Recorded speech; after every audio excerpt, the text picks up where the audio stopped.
Hello, welcome to Legislative Digest, the Conservative Caucus Solutions, or the Conservative Solutions Caucus Edition, I should say. This is episode 2 in a 4-part series. It's a thematic series. We started with the budget, and today we're going to concentrate on infrastructure bills at the legislature. With me today are 2 distinguished members, one from the House, one from the Senate.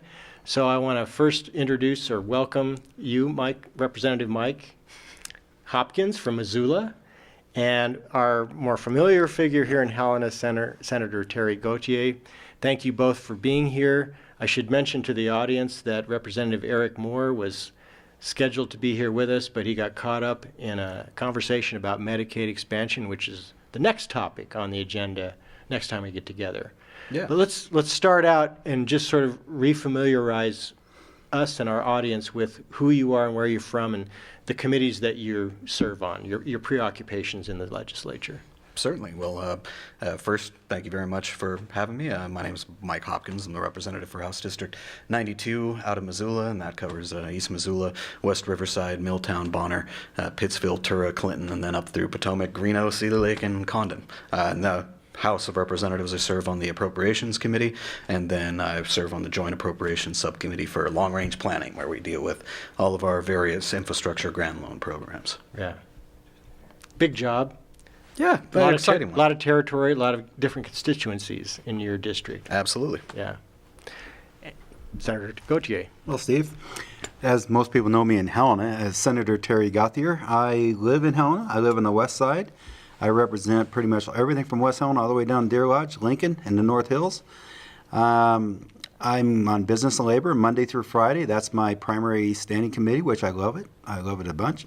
My other committee is Energy. That's been an interesting conversation about different things going on in there. And then I'm also on the committee called Local Government. And I want to say Gauthier. I keep saying Gautier, thinking you're a Frenchman, but you corrected it. So from now on, it's Gauthier. It's the American version's Gauthier. Okay. Yeah. Well, you're both deeply involved in different aspects of infrastructure bills and projects here in this legislative session. It is a perennial project. There's always infrastructure bills. Mm-hmm. In recent years, recent sessions, it's been a contentious subject, difficult, a lot of money attached to it and a lot of issues mm-hmm. attached to it. So let's begin with, in the absence of Representative Moore, mm-hmm. Mike, you can talk a little bit about how the composition of the infrastructure bills has been traditionally and how it's undergoing a change in this session. Sure. Well, so you tend to think about the normal infrastructure that the legislature processes in 2 different parts. One, we have our series of grant and loan programs that the state administers from House Bill 5 and House Bill 6 and 7 and 8 and 9 and 11. So those are routine numbers that sort of show up. Exactly. Every single session, the same number. It corresponds directly to a given grant and loan program. So House Bill 5 is the long-range planning, House Bill 6, the renewable resource grant and loan program. House Bill 7 is the reclamation and development grant and loan program. House Bill 8 is the regional water loan program. House Bill 11 is the Treasure State Endowment program, et cetera. And then on the other side of it, we usually have a conversation around bonding. Yeah. What is the essence of the infrastructure that we're talking about? I mean, it's an easy word to bandy about, and it includes Certainly. So many different things. People think roads, bridges, but mm-hmm. in many cases here in Montana, it's related to water, drinking water, irrigation water. Can you just elaborate a little bit about what goes into those bills as a bundle? Absolutely. Well, House Bill 5 is a little bit broader because it not only deals with capital projects in general, but agency capital projects. House Bill 6, Renewable Resource Grant and Loan Program, deals almost exclusively with water, wastewater projects. House Bill 7, the Reclamation and Development Grant and Loan Program, deals, again, with water projects, but more linked towards reclamation, cleanups, the rest of it. House Bill 8 is our regional water program, so we're talking about large rural water infrastructure, the type of infrastructure that without which there's not much of a point to the other kinds of infrastructure. Treasure State Endowment Program is 2 parts. It deals with water, wastewater, but then it also deals with bridges. Uh-huh. And these are these are expensive projects anywhere, but in Montana, given our rural demography and all that, and the miles between communities, Yeah. and the lack of density of population in many cases, there's a lot of money. And as I understand it, the state allocates a certain amount of its budget to these projects, but that never pays the full bill. So just briefly, the process whereby local government entities or governmental entities stretch around different types, they compete, they put in competitive applications to receive funding, but that's usually a fraction of the total cost of a project. You want to just say a little bit about that? Yeah, absolutely. So each of these individual grant and loan programs have their own individual funding source, revenue source, and it comes from a couple of different places. So, for instance, the long-range planning funding comes from coal severance tax dollars, as well as a small piece off of the cigarette tax dollars. When you get to something like House Bill 6 or 7, renewable resources or reclamation and development, you're dealing with a couple of different funds that taxes not just coal dollars, but mineral dollars. However, the majority of the funding comes again from coal dollars. When you're dealing with something like the Treasure State Endowment Program, that is a fund that we have created from interest from the coal tax trust fund itself that we then invest, and the interest earnings from that make up the actual funding itself for House Bill 11 for the Treasure State Endowment Program. Yeah. So I think it's fair to say infrastructure funding is a fairly complicated procedure. It's a little complicated. A lot of different parties involved. And, of course, doing the work itself is no doubt also complicated, requiring a lot of engineering. And then, like you had said, when anybody applies to one of these grant and loan programs, so for instance, in the Treasure State Endowment Program, the maximum grant that you can be allowed is $750,000. But for that project that's going to get that $750,000 grant, the project itself is actually going to be around $3 million.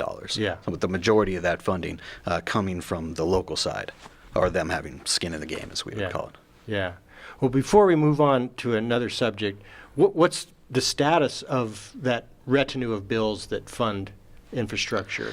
Actually, we should see House Bill 5, House Bill 6, House Bill 7, House Bill 8, and House Bill 11 coming up here on the House floor in the next couple of days. So I think that we're trying to get them onto the House floor before the end of the week.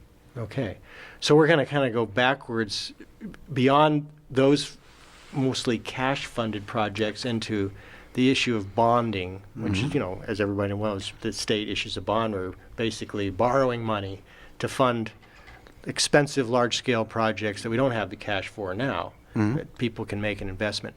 So when I say we're going backwards into it, typically over the past sessions, the bonding measures have been carried in a House Bill 14.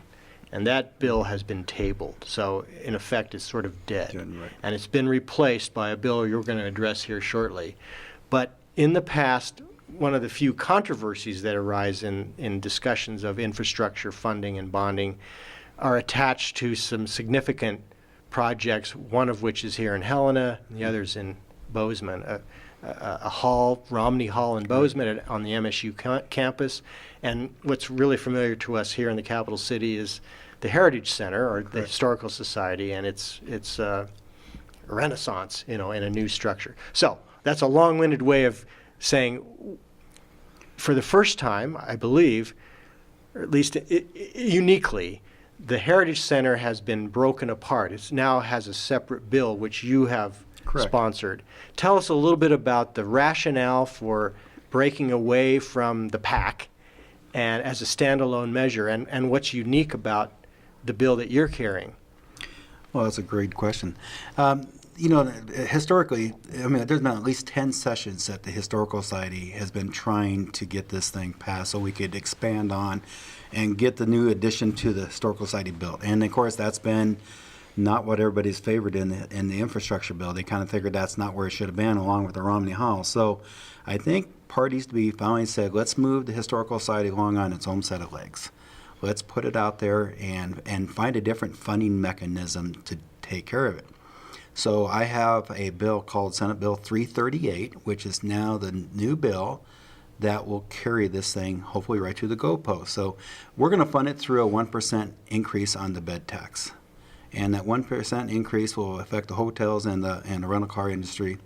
And basically, that will be what we'll use to fund the Historical Society in the construction and also the O&M, the operations and maintenance. And then on top of that, then other agencies are also going to get a little piece of that too. So it's a great way. It's your general Montana. If you're not traveling a lot in hotels and stuff, you're not going to pay for it. What we're looking at here is 80%, pretty much close to 80% of all the costs we paid for by tourists coming into our state traveling. The other 20 to maybe we can go as high as 25% will be your business folks, and there's also Montanans that will travel. So if you have a $100 hotel visit, which is the norm anymore, it seems like. Yeah. You know, I remember when it used to be $34. I But, know. What happened to Motel 6? You know, what happened to Motel 6?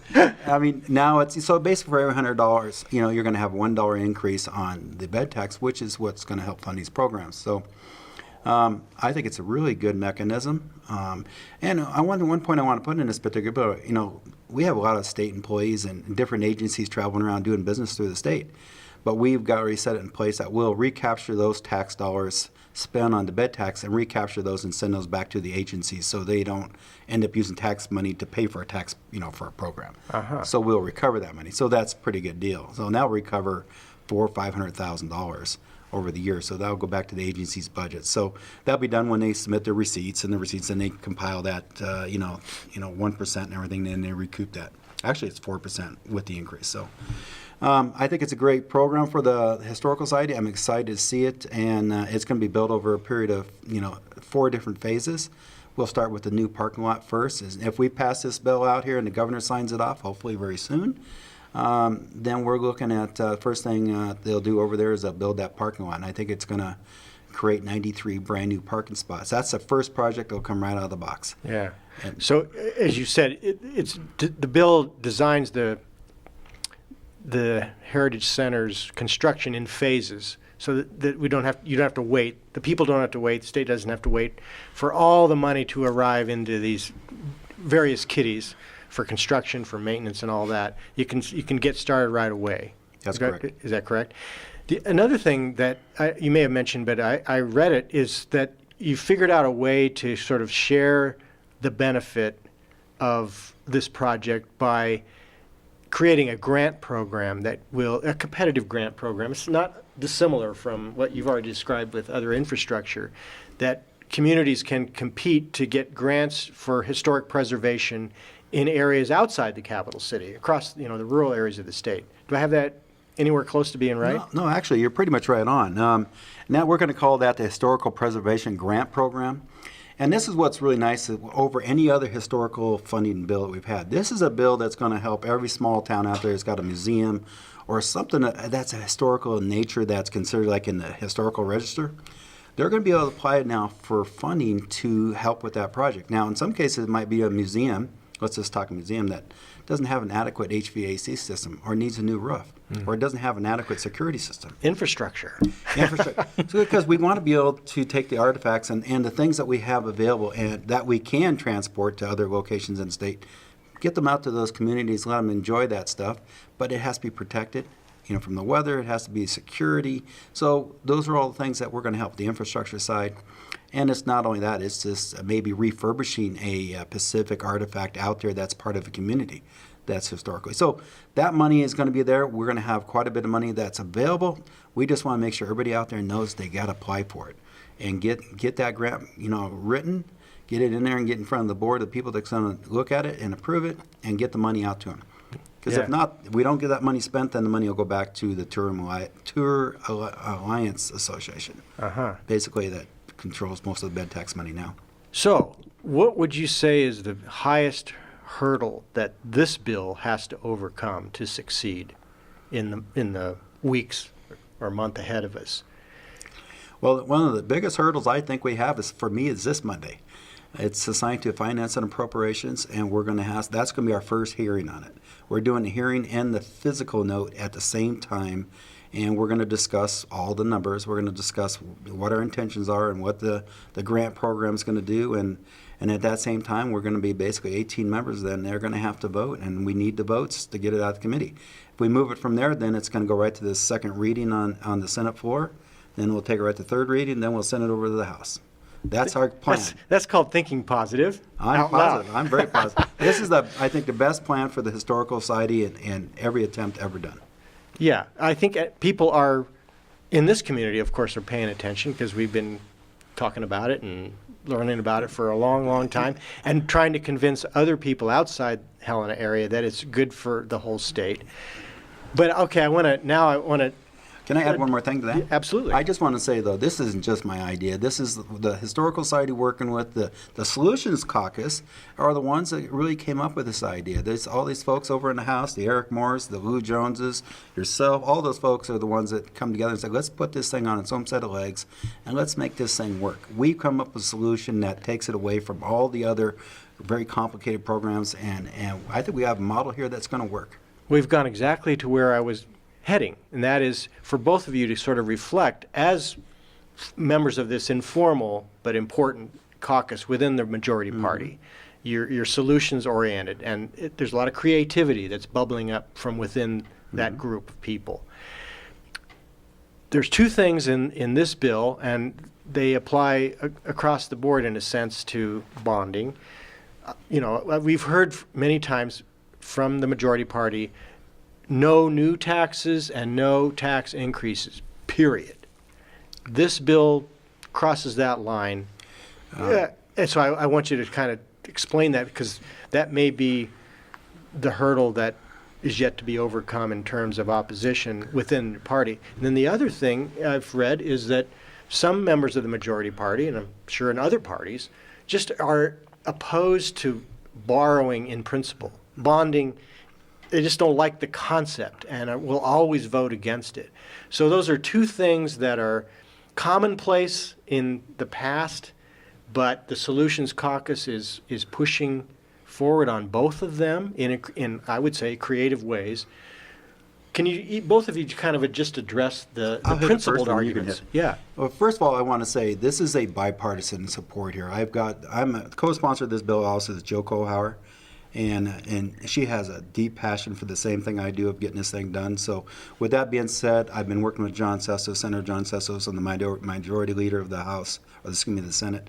And we're all working together. We've had sit-down meetings at the table with Senator Thomas and all of us, putting our heads together and saying, what can we do to make this thing work? So I want you to say this is not just Solutions Caucus, but the Solutions Caucus is bringing everybody to the table so we can talk through it, and not talk through it on the Senate floor or in a committee. We're trying to figure out what the problems were right off the bat, and we dealt with them. And I think that's a very good first solution.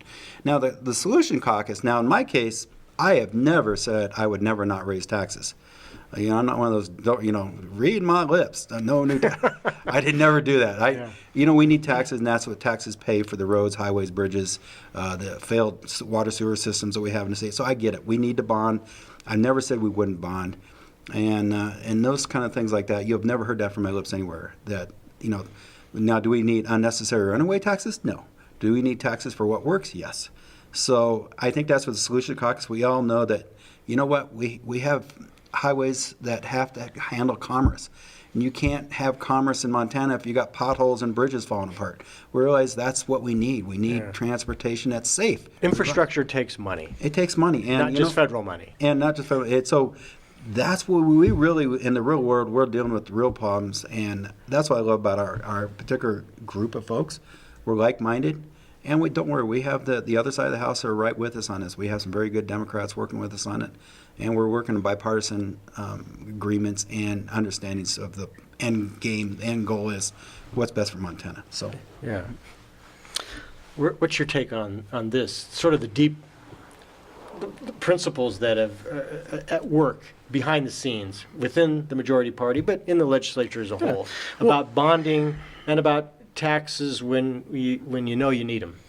Well, I think in a pretty general sense, you don't become a large majority party without also being a Big Ten party. And I think that the individuals who we elect to become part of the majority, we come from different places with different backgrounds and different points of views on issues. And when it comes to the conversation around bonding, I think part of it is that we're a product of where we are in time, right? I think people connect just the concept of bonding or as debt to what they see when they look out nationally. And obviously, that situation isn't going too well. But it's Yeah. very different when That you look at doesn't the state of Montana. We handle our finances quite well, might add. So, yeah, I think exactly what my friend here said. When it comes to this group of folks within the Conservative Solutions Caucus, we simply come to Helena and we identify problems that the people of Montana are looking to have solved, and we put together large working groups. And it's not just individuals from our party, but it's anybody who is interested in actually sitting down at the table,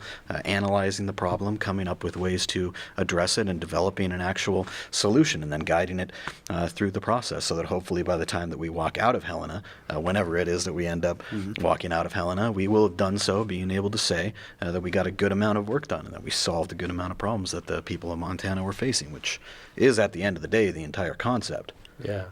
We're going to segue in a moment to the bill you're carrying that has bonding in it, and it's not House Bill 14. Yep. And you can marry that up to the bill that Representative Moore has introduced. Absolutely. And sort of talk about how they connect. But before I get there, does your bill for the Heritage Center require a supermajority vote to pass? Good question. No. Because it doesn't indebt the state. It maybe increases taxes here and there, but it doesn't 26, have to meet that 51, and 1. test. That's what we need. 26 of the Senate, 51 of the House, and of course the governor. Yeah. And as far as you know, is the governor on board with this proposal? Absolutely. I was just with him today talking about the historical site. He's trying to do whatever he can to help me with it, within what a governor can do. I think of course, he's a Helena resident, so he's been wanting to see this done for a long time. We got to do a prudent, responsible way of doing it, and my Senate Bill 338 is the vehicle for that. So, yeah, he's on board. He wants to see this done, and he knows it's good for tourism. We're a tourist destination because of the Historical Society. Yeah. And all the infrastructure spending we're talking about and is all going to help for future tourists and people recreating in Montana. Like my parks bill that I'm working on is designed to improve the park system, so when people come here and recreate, they want to come back and recreate again. Yeah. And they spend their money here, and then they go home. Yeah. Okay, now let's go back to bonding, and this pair of bills that are new and different in the argument about how much to borrow and what to borrow for. Yeah. Oh, I mean, and you're in the hot seat, because you've got that big bill and. And that other big bill is absent here tonight, but you can talk a little bit about it. Yeah, so I think the conversation around bonding for infrastructure in the state of Montana is by no means a new one, right? We deal with it every single session. And every session we're looking at, okay, well, what are the needs of the state? And we're gathering stuff together, putting it in a bill, running it through and it's failing. So I think in a real way, we got the conversation wrong. And the conversation shouldn't have been about, okay, well, what can we gather together? The conversation should have been about, well, okay, well, what are best practices within the realm of bonding itself? Because the concept isn't bad in and of itself. It's the excess on both sides, whether you're just spending a whole bunch of money towards bond or whether you're spending none. So what the large working group did with Representative Moore was we took a look at the surrounding states and we looked at how they approached the question itself. States that I think by every measurement you would have to say are just as much, if not more, Republican or conservative. Or what are their best practices and fiscal policy? And so what we saw was that a state like Utah has significantly more debt and bonding for infrastructure than the state of Montana does, and yet it still has a better bond rating. And part of the reason why they do that is because they have an actual fiscal framework around the conversation that guides the decision-making process. And so it's exactly what Eric and everybody in the working group decided to try to create a Montana version of here at the beginning of the session, and that is manifested in the form of House Bill 553, or the IDEA Act. And it creates a real framework around the conversation, setting limits on the total amount of debt that the state of Montana can have at any one time, setting into statute itself an order of operations. So, for instance, saying that once we pay down debt service, we have to take care of the things that we already have as a state before we go out to build anything new. Right. And so I think that that's a very important part of the process, because that then guides the entirety of the rest of the conversation. And when you look at what the state of Montana currently does when it comes to infrastructure, say in the form of the Treasure State Endowment Program, when that program comes to the House floor, comes to the Senate floor, one of the reasons why it's not terribly controversial is because people can hold it, they can read it, they can know that there are actual rules around how these projects come up. There's a process through which grants are accepted, proposals are accepted, and then they're scored, given relevant criteria, and prioritized according to what the most important projects are to do at any one time. And so, very rational process. yeah, so what House Bill 553, what the IDEA Act does, is it takes those best practices, not just from surrounding states around Montana, but from Montana itself, from things that we already know and some things that we've already learned from the process itself playing out over a significant amount of time. And it creates a Montana-made version of that for the bonding conversation. Yeah. So I'm not going to try and dig down into the technical details, but you've kind of answered the question I had, is where did they come from? And you've come from assimilating best practices in surrounding states and from brains within Montana. But just in general, correct me if I'm wrong, bonding is approached positively in this structure. In other words, there's no argument about the principle of bonding. No, it's more about what is needed. And then there are caps on how much borrowing can take place, and those involve ratios relative to property tax revenues in a certain time period, and on the other hand, the level of debt service that the state is already incurring on a routine basis. And so within those constraints, and I'm speaking real general terms, No, you got it. borrowing can go forth. And if I read the analysis correctly, what was astounding to me is that had this formula been introduced and adopted earlier on, the state would have had a lot more money available things finished, for yeah. infrastructure projects over the last few years than we ever imagined. So it seems like kind of a virtuous turn of events that there's actually more money than we thought is available for necessary things, and still there's that fiscal discipline surrounding the whole notion of borrowing the money. That's correct. That's a crude way of It's responsible spending. just saying what I think I understand. You nailed it pretty well. You nailed it. Yeah. And again, from the business perspective, from me, as me being a business owner, there's no way I could do some of the projects I do without borrowing money. It's just what we do. And of course, you figure out what your cash flow is, and can you reservice your debt, and all those kind of things. This Solution Caucus and the people we're working with, we're all looking at that from that perspective. What can the state afford to spend, and can we spend it back in a timely manner and not hurt other spending? And then we want to do is continue the bonding. Every session you have some kind of bonding going on where one's dropping off and one's adding on. So we're constantly taking care of the high priority projects in the state, and our state won't be falling apart that way. So we have to spend spend money to make money. Yeah. If that makes sense. Well, that sounds like a good business proposition. That's how you do it in business. And I'm just, as a householder, I'm thinking, well, who's going to pay cash for a house?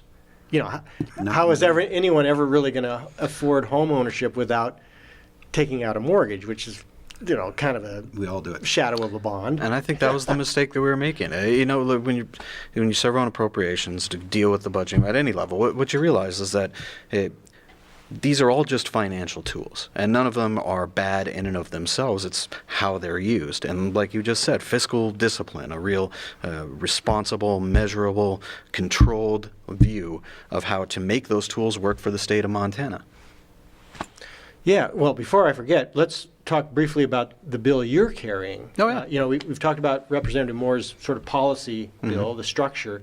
You actually have the bill to fund the projects that would have been funded in House Bill 14. Maybe not exactly For the most same part. list, Yeah. for the most part. So tell us about your bill and where it sits. Sure. So along with the IDEA Act, or the policy framework for the discussion itself, House Bill 652, which we're affectionately referring to as the State and Local Infrastructure Act, provides the appropriations as well as the first set of projects that will be run through that new program. Like we were talking about with House Bill 5, 6, 7, our different grant and loan programs, it interacts with each of those various programs, helping to extend the funding line down to include more projects. So say in House Bill 6, if the regular funding stream funded down to Project 20, and there was 50 total projects that had been accepted or brought in to then be scored. House Bill 652 would seek to extend that funding line down. And it does that in House Bill 5, and House Bill 6, and House Bill 7, and in House Bill 11 for a number of reasons. And then also when the governor had proposed his original infrastructure bill, House Bill 14, he had included a concept for a new grant and loan program called the Delivering Local Assistance Program. It wasn't fully fleshed out, so partially from the work in Section F, the subcommittee for appropriations where we dealt with House Bill 14, as well as the Conservative Solutions Caucus Working Group, we actually developed it out into a real program. And so it takes two forms. The state used to have a grant and loan program called the Quality Schools Grant and Loan Program, where schools could apply for matching funds for things like boilers, HVAC systems, piping, etc. We returned that to the local side in 2017, with the idea that they would be able to start a project without having to wait 2 years for the legislature to come to town. For a number of reasons, that fund wasn't built in time to be there to provide those matching funds, so we've taken a portion of the Delivering Local Assistance program, and we've dedicated it towards being that source for matching funds for K through 12 schools throughout the state of Montana. And the other part of the program, and what will be the program after that other fund builds up to take care of K through 12, will be along the lines of the Treasure State Endowment Program, dealing with water and wastewater projects throughout the state of Montana, and specifically targeting and allowing counties and municipalities who have been affected by natural resource development, so that's whether it's oil or gas or coal or timber, what have you, will be able to apply to this program to help them catch back up. Because one of the things that I think we've missed as we've been trying to have the conversation around what we should do in this area is that when these bills don't get passed in a session, well, then all the projects that were part of those bills don't get funded in that session, and they have to come back the next time. And so what you start seeing is a little bit of a buildup of a backlog. And because that backlog's there, new projects that would like to submit an application take a look at that long list and figure, okay, well, it's probably more beneficial for me to wait for. So it not only creates the framework for the conversation, and it not only provides a list of projects for the program, but it helps us to catch up and to move out some of that backlog. So in the future, projects across the state of Montana that want to start up will have a level playing field and a level ability to stand on their own merits, rather than having to compete with projects that have been there for 4 or 6 years, what have you. So, the two bills that we're talking about that are paired up, yours is actually appropriating the money, and Representative Moore's is setting the stage, Exactly. the structure. Do either or both of those have to achieve a supermajority in the legislature? Only my bill. Yeah. No, Okay. House Bill 553 will only require a simple majority, but because House Bill 652, State and Local Infrastructure Act, deals with bonding, it will require a 2/3 in both the House and the Senate. So your work is not done. My work is not. No, sure. Or is mine, yeah. Well, we have a few minutes left, and I'll ask you before we quit if there's something that I've forgotten to talk about at all that is on your minds in the whole realm of infrastructure. But the last remaining question in my head has to do with the fact that, you're describing, I think, the magic of federalism in that states are laboratories of democracy, and they can come up with plans and structures and ideas that work for the jurisdiction of our state. Right. And they don't have to conform with something else outside the And not Constitution. only that, but one of the major parts of that idea of laboratories of our nation within the concept of is that we can learn from one another, is Yeah. that a state can try something out and can either prove that it works or that it doesn't work, and then other states can take a look at that and say, okay, well, this has proven itself here, here, and here. Is there a way to make that fit to the circumstances that we're dealing with in our state? And I think that's exactly what you see in pieces of policy like the IDEA Act. And so there's this overhanging cloud that we haven't addressed, and maybe it's wispy, but that is the status of the federal government's infrastructure spending. I think the country's been waiting a long time for something big to happen on that front. Who can say? I don't have a good sense of whether that's coming or not. It's talked about a lot. It's always on the agenda. But I'm gathering, and correct me if I'm wrong, that in both of your cases, and just in general, infrastructure improvements in Montana are not wholly or even in a major way contingent on federal spending. Is that correct or not? How important is the federal budget when it comes to infrastructure improvement? I would say for my piece of it, it really depends on the kind of project, right? So, for instance, for a long time in the state of Montana, we've had a conversation over a project for a veterans home in Butte. That project was legitimate, but it had been waiting on federal funding for quite some time. That federal funding just here in the last year or so became available at the federal level, and as such, the state portion of that funding is now part of House Bill 5, the long-range building grant and loan program. So in another case, we have a armory in the state that was waiting for some federal match funding that had just recently come through, and so the state portion moved forward too. But it's kind of touch and go, as Washington can be every once in a while. They've been slow getting a federal infrastructure program to us, what they're going to do. I keep hearing big things, but I haven't seen it quite show up yet. Yeah. Not on our doorsteps in any way. So I think with what we're doing now, though, we're doing a pretty good job of what they're doing in the House, and how we'll carry it through on the Senate is the right direction for Montana for sure. I mean, we're over $1 billion behind on waste and water treatment programs in Montana now. So we're just taking we're only dealing with the tip of the iceberg of our real infrastructure problems in Montana. So I think for the work that they're doing in the House, and then when they do the work to get it to us, so we'll get it passed in the Senate. Yeah.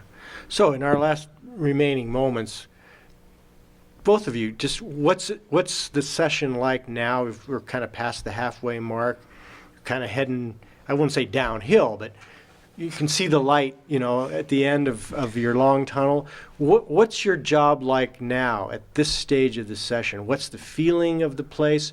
We talked a little bit about this before we started the program, about what it's like to be a legislator anytime, but particularly now, past the halfway mark. So let's start with you. What's your day like, and what are you going to be doing till sine die? Well, basically, my morning, I start every morning with 8:30 in the morning with Business and Labor. And as soon as I walk in that building, I cannot get to the bullpen where my desk is without 7 or 8 people pulling me off to the side and wanting to discuss a particular bill with me or executive action or something like that. When you're presenting there, the amount of things you learn as a legislator is unbelievable, the different things and subject matters. But if you're actually carrying your own bills, I have like 4 active bills currently now. And then one minute you can be carrying that bill in your own committee or in another committee, and you're at the top of the world, and then out of somewhere someone comes in and you're giving testimony in that committee, and then someone gives an opponent and comes in and just torpedoes your bill and just makes it sound like, your emotions are up and down like a roller coaster. It's really like that. And so you're happy one minute, next minute you're going, what the heck am I doing here? Yeah. We're We're not here for the money, obviously. So I really like to think that if I'm going to invest my time here, along with everybody else, let's get some good things done. And it's pretty frustrating when folks maybe don't see the vision that you have or about what's going on, like a trails bill. It's going to be good for all of Montana. That's a bill I put a lot of passion in because it's going to help rebuild a lot of our parks and put new restroom facilities, OHV, communities, trails. It's going to make it better for Montana to recreate. And we can call that infrastructure. It's infrastructure. For recreation. Absolutely. Yeah. Yeah, we're $22 million behind on the parks and recreation side. This is just a patch. So this is an increase in vehicle registration fees. And I just don't get it. It's not even a full pint of beer no more is what we're asking for, for one vehicle, $3. And I don't want to go over a pint, but I take your point. It's a good form of measurement. But to me, it's clear as day. This is the right thing to do. But I can tell you, there's a lot of people out there that says no. And I said, how can you?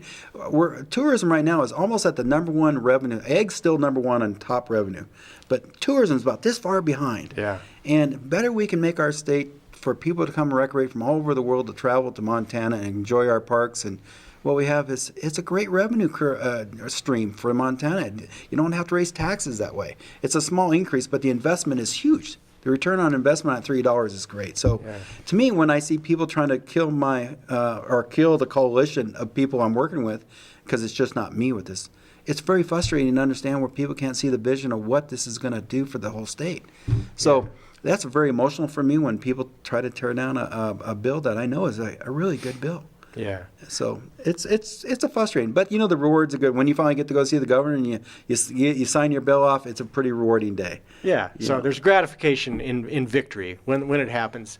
And I'm glad you mentioned return on investment. I think that's something you as a businessman and others bring to the fold. Is like, yeah, investment does bring returns. That's correct. It's not just spending money. It's spending to make more. And that's what we're going to do. Is the state of Montana will make more with more visitors. The more they visit, the more they spend, the more they recreate. They leave their money here. Everybody makes money. We pay more back to the general fund, which is the programs that pay for all the DPHS and the highways and the colleges. It goes to everybody. So it's a great way to create revenue stream without having to raise taxes on your general Montanan. So make Yeah. it better to recreate. I love that. Okay, Representative Hopkins, you're going to get the last word on this. Oh, excellent. You know, what your day's like, but you've got a heavy lift with a bonding bill that requires a supermajority.